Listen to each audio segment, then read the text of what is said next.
Natasha, Debbie, show. the show. Welcome to it. Just two patriotic girls. Learning about the world. So please, don't take us the wrong way.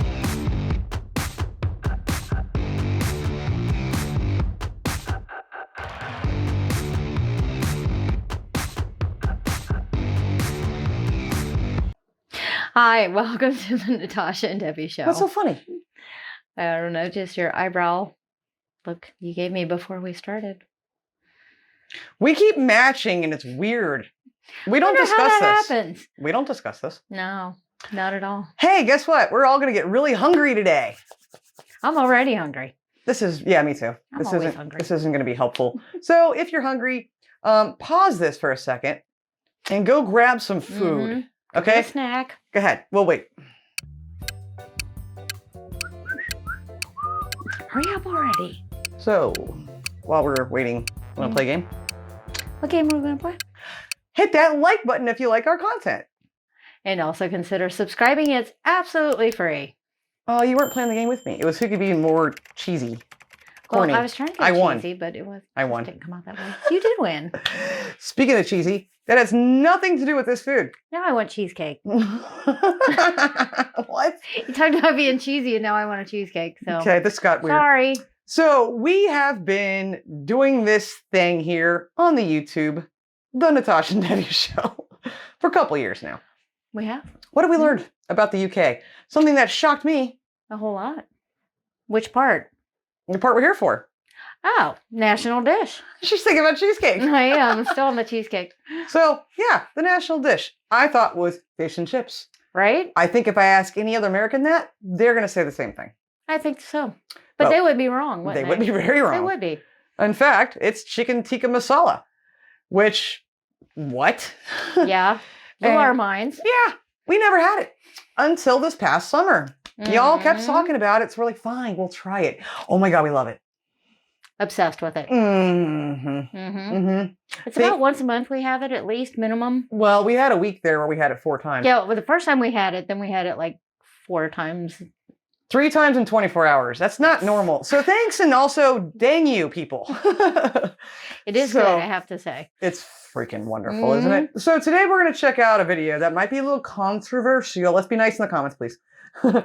It's called, Where Does Chicken Tikka Masala Actually Come From? Mm-hmm. And do they really know? Do they? So there's a lot of speculation about this. There is. So do they really know? Well, we're going to find out if this video tells us if Well, they know. But If even it knows. if or are Maybe they they don't speculating? know. They could be. So we're going to find out with you right now. And yeah, where does chicken tikka masala actually come from? Add the cinnamon sticks, black peppercorn, green cardamom, cloves, butter. Put in our onions. Cook Now our help onions with my hunger. That's Moe Subadar, head chef and co-owner of Mila Tandoori Kitchen in the heart of San Francisco's Civic Center district. And he's making every South Asian restaurant staple, chicken tikka masala. Real aficionados, however, don't even call it chicken tikka masala. To them, it's CTM, and that's true all the way from the British Isles to the California coast. Our number I have not heard it referred to as CTM. I was Is thinking that this too. a normal thing or just in this Is that an video? American liberty? Yeah, I mean, we do tend to like abbreviate a lot of things, but I mean, on all of our Facebook Lives, our Patreon dinners, I've never heard referred that to called as CTM. Did she say all aficionados call it that? I think so. You ever heard that? I mean, we obviously don't know, but Mm-mm. I've just never heard anyone say that Yeah. in 2 years. So, Let us know if you refer to it or if it's common. and speaking of Patreon, now's a good time to join if you've never joined before, where you get extra bonus content of. The Natasha and Debbie show. Anyway, that was interesting. CTM. I don't think so. Hmm. I think you called that right. CTM, and that's true all the way from the British Isles to the California coast. I don't know about our that. number one selling item by far, hands down, is chicken tikka masala. Hey guys, I'm Sana, and today we're exploring the origins of chicken tikka masala, its popularity, and why the future of curry houses across the United Kingdom in particular is under threat. Wait, what? Are they? I sure hope not. Well, apparently they are. That'd be sad. Why? Oh, we're here for that. Yeah. Sorry. I just didn't expect that. It's not what the video No. set was about. Mm-mm. Okay. But I thought they're really popular. Confused. The very British so origin. the first thing you need to know about CTM is that there's a lot of people who CTM. say it's not from South Asia. It's actually British. What? We've heard it's Scottish. Kind of. Chicken tikka masala's origins are often traced back to Glasgow, Scotland, where a number of restaurants claim to have been the first to cook the dish starting in the 50s, 60s, and 70s. These stories often center around one particular Bengali immigrant and restaurateur by the name of Ali Ahmed Aslam, who ran the Sheesh Mahal restaurant that still stands today. Reports from the time say that a customer at Sheesh Mahal sent back their chicken dish claiming it was too dry or bland, and when it was returned to the chef, he added a marinade consisting of a can of tomato soup, yogurt, and a mixture of spices or masala. Except that might actually not be that accurate either. Well, hold on. Interesting. Yeah, that is interesting. Well, hold on. So that's a lot of effort to put into someone's food just because it's dry. Yeah.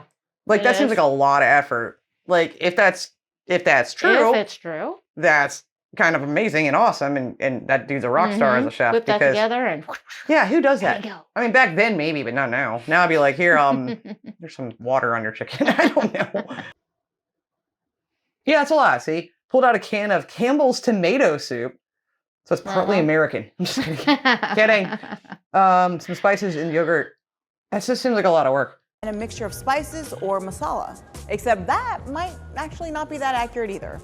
According to Sean Carey, a researcher who studied curry houses in the UK, CTM's origins are actually a lot more complicated. Some people claim it was its origins lie at the Moti Mahal restaurant in Delhi. Others say Glasgow, and others say a Bangladeshi chef invented it somewhere in the UK. I think, like all these questions, it's very difficult to know the historical truth. But what I would say is that it's entirely possible that it was simultaneously invented in different parts of the world. Whatever the true story possible. behind chicken tikka masala is, it took off, becoming a signature dish for South Asian restaurants across the UK and the US. The curry industry, we have over 12,000 curry houses, and the curry house itself contributes 4.2 billion to the British economy every year. Holy crap! So Wow. it's a very popular. So when chicken tikka masala become #1, it means that the national dish is not fish and chips anymore. In the early 80s, CTM So it was was. Wow. So I guess it was at one point. That's probably where she's going with that. Yeah. Hey, so Debbie told me about she has a client who's from Manchester. We were just talking about this the other day, Yep. and she said something about there's The a Curry Mile near the university. So what is that? You didn't actually explain that though. Is it actually a mile of curry It's houses? like a couple blocks of just curry. Oh. From what she said. And It's she just- likes the one on the end. Which end, I don't know, but the first one on the end. And that's all I can remember. Do you guys order anything else? Like, what are your other favorite Indian dishes or Southeastern dishes? Because I'm just curious. You got us obsessed with chicken tikka masala, so I'm up for hearing. I like chicken tandoori too. Yeah, that is good. That's We've good had stuff. that. The national dish is not fish and chips anymore. In the early 80s, CTM was so popular in Stop the saying UK that CTM. it was being sold pre-packaged at the popular Waitrose supermarkets. By 2001, the UK's Foreign Secretary, Robin Cook, hailed chicken tikka masala as a truly British dish and invention, with the chicken tikka being Indian and the masala being British because the British desired a gravy to be served with their meats. Chicken tikka masala is now a true British national dish. It is a perfect illustration of the way Britain absorbs and adapts external influences. And by 2009, Brits were consuming 2.5 billion pounds of CTM per year, Jeez, with guys. approximately 65,000 people employed all Leave around some the for UK us. in restaurants also known as curry houses. The new migrants that come in very often are looking to eat the kinds of foods that they recognise from home. So if you look at supermarkets and that kind of thing, those reflect very often those kind of new tastes. And the food market is a relatively easy one for new groups to enter into. But none of this would have been possible without the migration of South Asians to the UK to begin with, and that's a story in and of itself. And it starts with, you guessed it, colonialism. The British landed on the Indian subcontinent beginning in the late 1600s as merchants, establishing trading posts across a number of cities under what became known as the East India Company. By the mid-1700s, much of India had come under the control of the company, and a century later, India had become a British colony. One notable immigrant to the UK from South Asia was Saqi bin Muhammad, who, after becoming a captain with the East India Company, moved to London. There, he established the first Indian restaurant in the UK, known as the Hindustani Coffee House. Sailors, so-called Lascars, from Bengal, who were living in boarding houses, and of course those boarding houses, the men would have been supplied with food, and out of that supply of food started small waterfront cafes, and that's really the origins of the present-day Indian curry trade. We don't have curry houses here. If maybe not, I mean, at least not in our area. I bet California probably does. Oh, definitely. New York probably does. Mhm. But we have some really good Indian restaurants and some, yeah. We do have quite a few. But I only order chicken tikka masala or chicken tandoori. It's hard once you find that dish that you like to try something else because you know what you're going to get with the one that you like. So it's kind of, you know, you're like, do I get what I know that I'm going to like, or do I try something else? But yeah, I didn't quite know this bit of the history here. I find this to be interesting and fascinating at the same time. So back to it. The origins of the present-day Indian curry trade. Fast forward to the 1950s and 60s when immigration laws were eased. During that time, the UK saw a significant increase in the number of South Asian immigrants. And this changes a lot. Mass migration really happens after 1947, where you start to get smallish numbers through the 50s of migrants coming for work because the UK was looking for kind of labour to staff the shortages. And then particularly for South Asians through the 50s and 1960s, and then in larger numbers through the 1970s and 1980s when you get family reunification, particularly from Pakistan and Bangladesh. So that's when you start to get the formation of larger settled communities across the UK, always linked to kind of areas of work. Today, the South Asian community in the UK is approximately... And I'm sorry I keep saying Indian food and Indian stuff. It's South Asian. Apologize. Here, it's commercially Indian restaurants. That's what they call it everywhere around us. So that's why I'm saying that. I don't mean any disrespect to anybody. Always linked to kind of areas of work.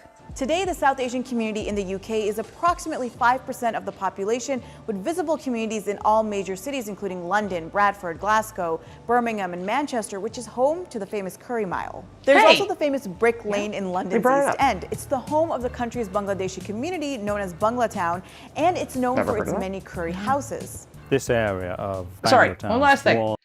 We want to look at a curry house soon, if we can find a video. Yes. So if anyone does it before us, you know where they got the idea.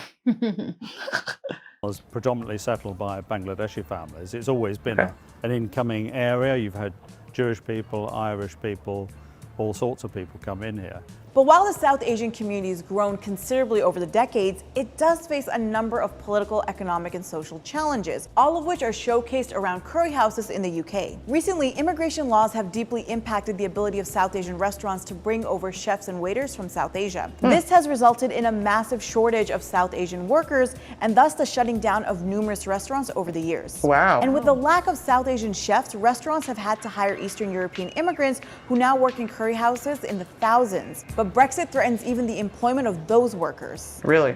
Brexit is going to happen very shortly, not far to go. And we still don't know what's going to be happen. It's deal or no deal. And the thing is, if you don't have free movement... I forgot, this video is 5 years old. Is it? So I don't know what's come of this. If you do, with this exact moment here, what they're talking about here, let us know. Sorry, I forgot that was 5 years old. It's going to be happen. It's deal or no deal.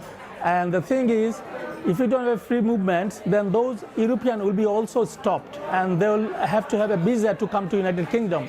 Brexit is going to be a problem for the catering industry nationwide, but particularly in a place like London, where huge numbers of workers come from overseas. The curry houses are... I see the appeal of going into the restaurants, but do you guys ever make chicken tikka masala at home? Yeah. Do you make it yourselves at home, or are you just going out to the restaurants, getting it or buying it already frozen, already made? So please let me know, because I'm thinking it's takeaway or takeout. I can't remember which word you use. I'm actually toying with the idea of making some at home. See what it's like. That'll be on Patreon. Cooking with Debbie. That it would be. where huge numbers of workers come from overseas. The curry houses are particularly affected because if the children of the restaurateurs are not coming into the industry, you're going to have to pull in people from overseas. Former Secretary of State for International Development Priti Patel even tried to gain support for Brexit among curry house owners by saying that the UK's withdrawal from the EU would save the industry by keeping Eastern Europeans out and thus prioritizing South Asians for restaurant jobs. Interesting. The future of curry in this country is at risk because our membership of the European Union renders us powerless to control our borders. The Brexit campaign was sold to a number of South Asian communities by people that wanted us to leave Europe on the basis that, you know, if we weren't tied to Europe, we could expand back into our broader networks of people so that the routes to South Asia, to and from South Asia, would open up. It was a very strongly kind of nostalgic imperial idea that Britain could reconnect with its empire. We are Again, I hate doing political topics. We're not saying nothing about that. Nope. You let us know, though, how that ended up playing a part in things. I'm uncomfortable. Strongly kind of nostalgic imperial idea that Britain could reconnect with its empire. We are actually struggling for the skilled chef, even low skill people that needed within the curry industry. So hence there is like 3 to 4 curry houses are closing every week. Wow. And that's not a good news for the that's 5 years British ago. economy, neither for the Asian community in the United Kingdom. There's also the changing face of neighborhoods as South Asian communities like the Bangladeshi community struggles to keep their businesses and restaurants open, especially in East London. Because of gentrification, they're simply being priced out of the market. Wow. And I think also they're being replaced by new incoming forms of food. So somewhere like Brick Lane or the Curry Mile in Manchester, which is very close to here, you'll see those traditional Indian restaurants being replaced by kind of shisha places or Lebanese places. And those reflect the churn of those areas, because often Indian restaurants are located in areas of high migration and high kind of transition.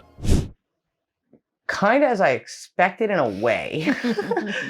This is the weekend of us doing videos on topics that don't really have an answer. Right. We get questions, but no solid, concrete answer. And that's how it is sometimes in life. But, I mean, so what do you think? I know the majority of our watchers are from the United Kingdom. So I don't know if that impacts, I would kind of think it would impact maybe what you think. I don't know.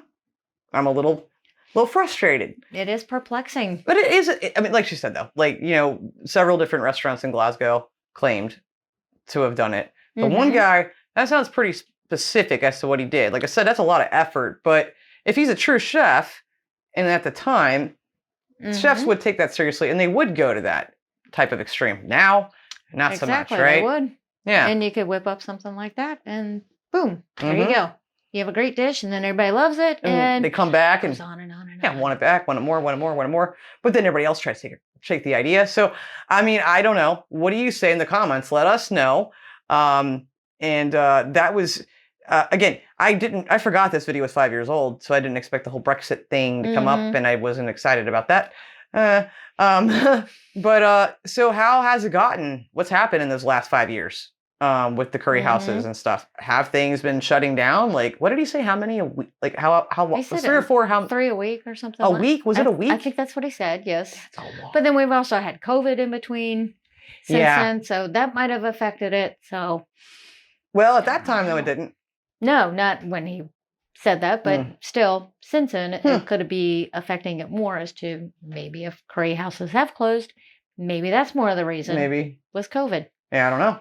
If you guys liked this episode, please hit that like button and please consider subscribing to the channel. Again, it's free. And it's Debbie's birthday month. It is. It's officially March, and her birthday's coming up on the 21st. So, what do you want for your birthday? For you to hit the subscribe button. What do I got to do? I already subscribed. You just get to be you. Cheesecake. That'd be good. Great. Take me to lunch. That'd take you more than lunch. Do more than that. Yeah, so it still sounds like it's a debatable topic. Some may argue that it's not, but is there concrete evidence? I don't know. If it is, she didn't really give it in this video, but I still found it to be really interesting and hearing some of the history and things like that as well too. Very fascinating. I'm really interested to know if you make it at home yourself or if you typically just go out for it. Well, I'm typically more interested right now in finding food, but I hope that you enjoyed this episode, guys. Thank you so much for watching. Sorry if we made you hungry. Sorry. Our apologies. It's worth it. But we appreciate you, and we'll see you on the next episode. Until then, please love like jazz. Be as strong as Tyson. Bye, guys. Bye.